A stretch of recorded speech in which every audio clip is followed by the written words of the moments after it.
Meus queridos irmãos, eu quero cumprimentá-los com a graça e a paz do Senhor Jesus, que você tenha um dia muito abençoado hoje.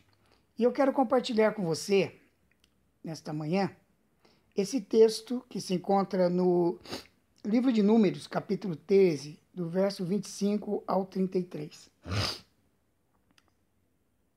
Diz assim a palavra de Deus: Ao fim de 40 dias, eles voltaram de sondar a terra. Ao chegarem, apresentaram-se a Moisés e Arão e a toda a comunidade dos israelitas no deserto de Parã, em Cádiz. Então relataram tudo a eles e a toda a comunidade e mostraram-lhes o fruto da terra.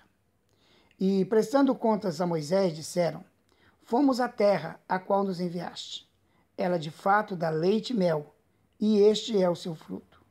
Contudo, o povo que habita nessa terra é poderoso, e as cidades são fortificadas e muito grandes. Vimos também ali os descendentes de Anak. Os amalequitas habitam na terra do Neguebe. Os heteus, os jebuseus e os amorreus habitam nas montanhas, e os cananeus habitam junto ao mar e ao longo do rio Jordão. Então Calebe fez o povo calar-se diante de Moisés e disse: Temos de subir e nos apoderar dela, pois com certeza conseguiremos prevalecer contra ela. Mas os homens que haviam subido com ele disseram: Não conseguiremos subir contra aquele povo, porque é mais forte do que nós. Então depreciaram diante dos israelitas a terra que haviam sondado. A terra por onde passamos para conhecê-la é uma terra que devora os seus habitantes, e todos que vimos nela são homens de grande estatura. Também vimos os nefilins, pois os descendentes de Anak procedem dos nefilins. E éramos como gafanhotos aos nossos próprios olhos, e também aos olhos deles. Esse texto nos ajuda na descoberta de alguns segredos espirituais para a nossa vida. O povo de Israel havia sido liberto da escravidão de 430 anos no Egito, com a promessa de ir para a terra onde manaria leite e mel. Começou então a peregrinação em busca da sonhada terra prometida. O tempo foi passando e as provações vieram. Fome, sede, calor, cansaço, enfermidades, mortes, etc. Tudo indicava que, em vez de bênçãos, eles receberiam as opressões de uma vida no deserto. Chegaram a duvidar da existência da terra prometida. Antes de continuarmos no texto, eu quero que você pense um pouco sobre a sua existência. Você aceitou a Jesus e começou uma nova vida, cheia de esperanças, livre da escravidão do seu Egito, daquele tempo passado nos pecados. Agora, com Jesus, no caminhar do seu dia a dia, as provações vieram e você se sente tão distante das bênçãos prometidas que chega a duvidar de que elas existam. Algumas vezes eu já ouvi de cristãos expressões como: depois que aceitei Jesus, a minha vida despencou, ou depois que aceitei Jesus, perdi tudo que possuía, e coisas semelhantes a essas. Mas voltemos ao texto. Moisés, na função de líder, percebeu rapidamente o que estava acontecendo. O momento era de provas concretas. Por isso, ele enviou 12 espias à terra prometida. Ao voltar da missão, tudo estava comprovado. A terra existe, ela é abençoada, e eis aqui os seus frutos.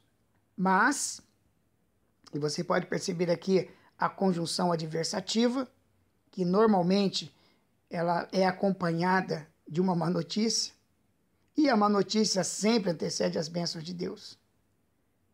Mas não podemos subir contra aquele povo, porque é mais forte do que nós.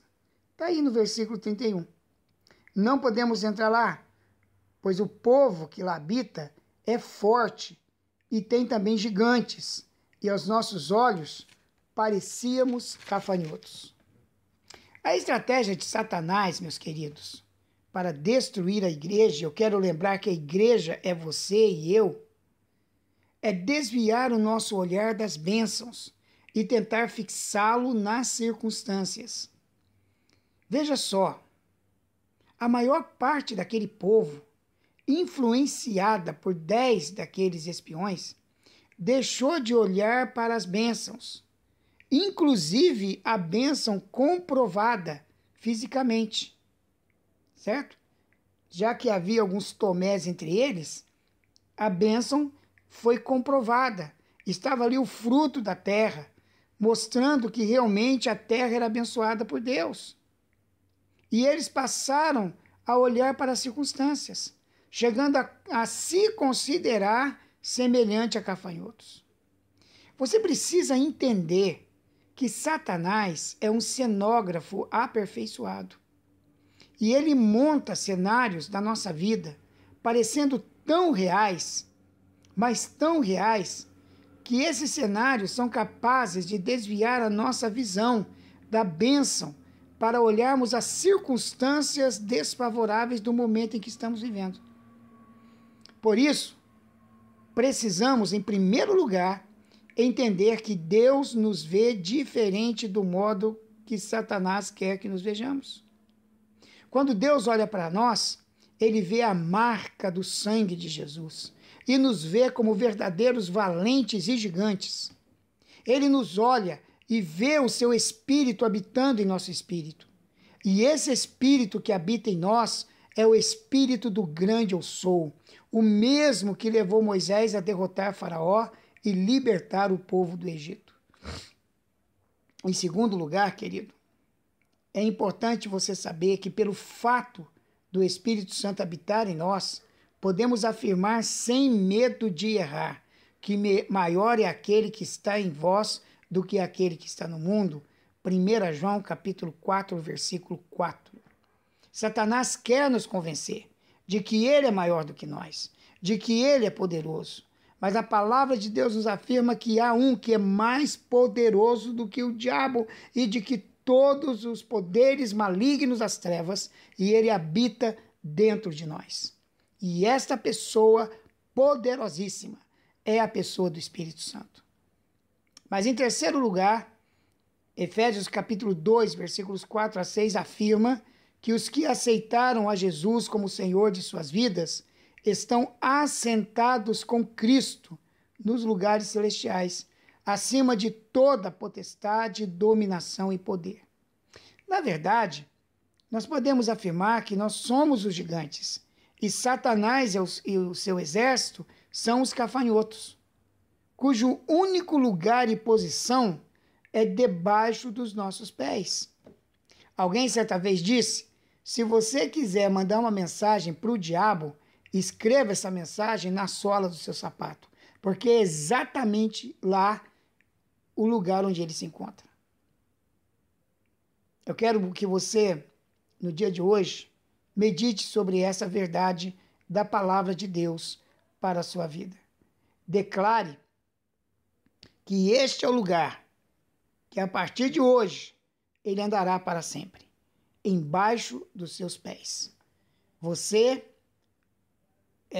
tem em você o mesmo Espírito que estava em Josué e Caleb. O Espírito que consegue ver os inimigos, não despreza a presença deles, mas que é capaz de dizer: eles serão como pão na nossa boca, porque o Senhor nos deu essa terra.